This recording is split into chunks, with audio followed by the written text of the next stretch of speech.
these price spikes through price gouging. We're going to go after that. If we see significant disruptions or shifts in the market that are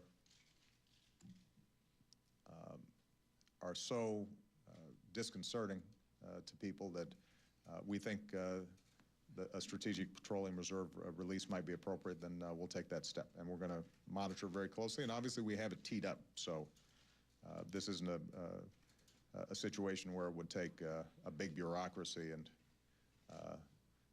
several weeks for us to implement. This is something that would take several days. With respect to the overall economy, I think my assessment and the assessment of most economists is that although gas prices are hurting individuals right now, and obviously taking some of that tax cut that we gave them and forcing them to use it on gas as opposed to buying other items, that in part because of the steps we took,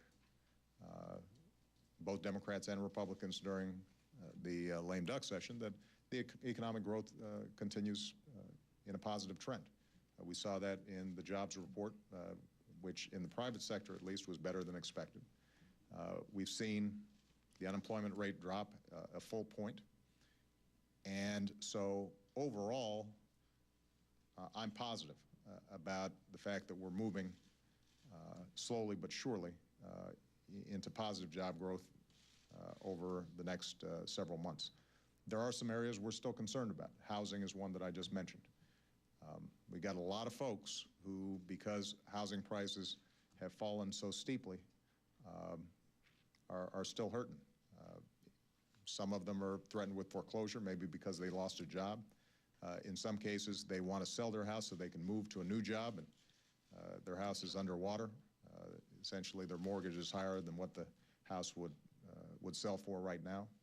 We have a number of steps to encourage loan modifications, to encourage banks to take steps that would alleviate some of that burden and start clearing some of those homes on the market. But it's a slow process. You know, you're talking about $5 trillion worth of product out there.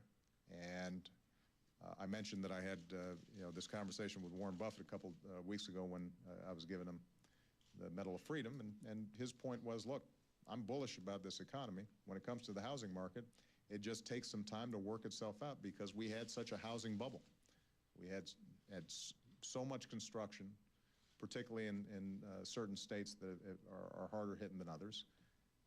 That was then compounded by the overall recession, and it's going to take some time for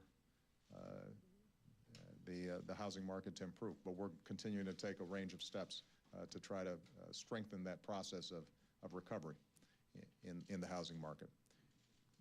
The last point I'll make on the economy overall relates back to the budget issues that we talked about. If you looked at the last jobs report, growth in the private sector, very strong, 222,000 jobs created.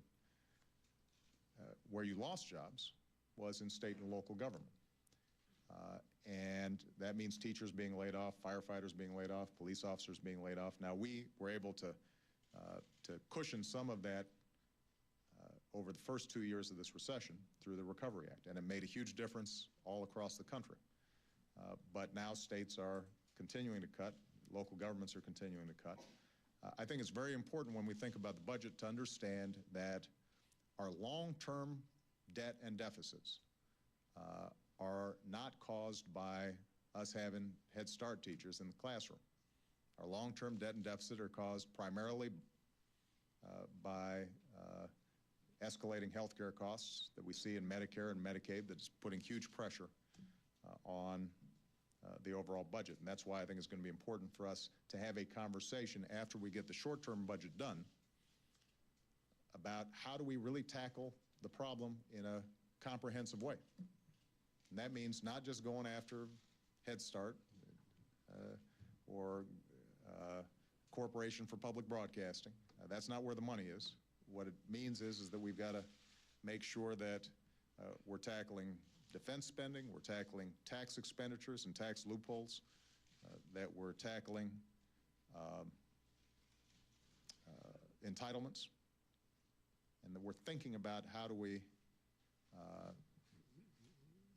really get our arms around those things that are driving the debt and deficit in a serious way and in a bipartisan way. I'll make this the last question. Hisham Barar. Yeah. Why don't you get a microphone so we can hear you?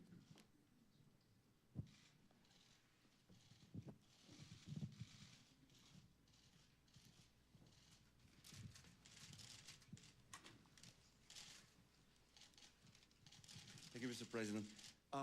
You had contacts with other leaders in the Middle East, and when you praised them for reforms, are you looking at other options where other leaders in the region can be supported to stay in power in the Middle East?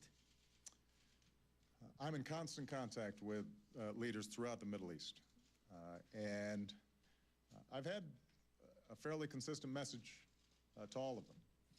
Number one, the United States believes in the right of peaceful protests and the ability of ordinary people to express their grievances to their government. And we oppose the use of violence in response to peaceful protests. So that's one clear message that we tried to send. The second message we tried to send is that it is in the interests of the entire region to reform itself both politically and economically, so that the incredible talents of young people throughout that region can be tapped, so that the young man, whether he's in Sana'a or he's in Tripoli or she's in Cairo or Amman, that they know that if they work hard, if they are getting an education, that they have an opportunity to live a better life, that they can get a job that pays a good wage and supports their family, and that they can have the basic necessities of life, and that they have personal security and they have personal freedom. Now, each country is different, and so the evolution, the process towards that vision is going to differ in each country. But my consistent message to leaders in the region is that this process of change can be a great opportunity for the Middle East. Because if you can tap into the talents of those young people, then you can start seeing the kind of economic growth in that region that you've started to see in other places in the world. And there's no reason why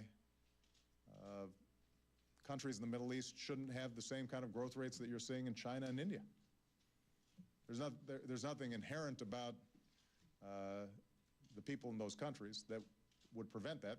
What's preventing it is the fact that for many decades you've seen a lack of opening up that allows you to take advantage of the global economy. And I think that, as I said, each country is going to be different, and it's going to ultimately be up to the people in those countries to determine the best form for them to seize this opportunity, but we should be on the side of those who want to seize this opportunity. Okay? From the Japanese media, because obviously we're concerned about what's happening in Japan. Thank you, Mr. President. I'm Toshi Ogata with Asahi Shimbun, a Japanese newspaper. I have two questions on the tragedy in Japan. So you already touched on the issue in your opening statement, but I'd like to ask about your personal feeling on the situation. You went to Japan last year, you went to Kamakura. Now tsunami hit coast of Japan, and the waves washed away cars and houses, and Japanese people are devastated. I just want to ask about your personal thoughts and feelings on that. And secondly, you also touched on the possibility of assistance from the United States to Japan. And Japanese government publicly said that Japan asked for help from U.S. forces in Japan. Mm-hmm. Are you willing to provide those assistance? The answer to your second question is yes. And so I already told Prime Minister Khan that we will provide whatever assistance that they need. My understanding is that the main assistance that we're going to be able to provide them is lift capacity, the ability for us to, I think, help in the cleanup. Obviously, when you have a tsunami like this, as well as an earthquake, you have you know, huge disruptions, both in the infrastructure. You have boats and houses and cars that are washed into main thoroughfares, and that requires heavy equipment. And so any assistance that we can provide, we will be providing. You know, I'm heartbroken by this tragedy. I think when you see what's happening in Japan, you are reminded that for all our differences in culture or language or religion, that ultimately humanity is one. And when we face these kinds of natural disasters, whether it's in New Zealand or Haiti or Japan, then you think about your own family, and you think, how would you feel if you lost a loved one, or if your entire life savings were gone because of the devastation. And the Japanese people are such close friends of ours, and I have such a close personal friendship and connection to the Japanese people, in part because I grew up in Hawaii, where I was very familiar with Japanese culture. That just makes you know, our concerns that much more acute. But I'm very confident, though, obviously, that the Japanese people are so resourceful. Japan is such a powerful economy and such an advanced economy technologically that Japan will successfully rebuild. And it has experience dealing with natural disasters.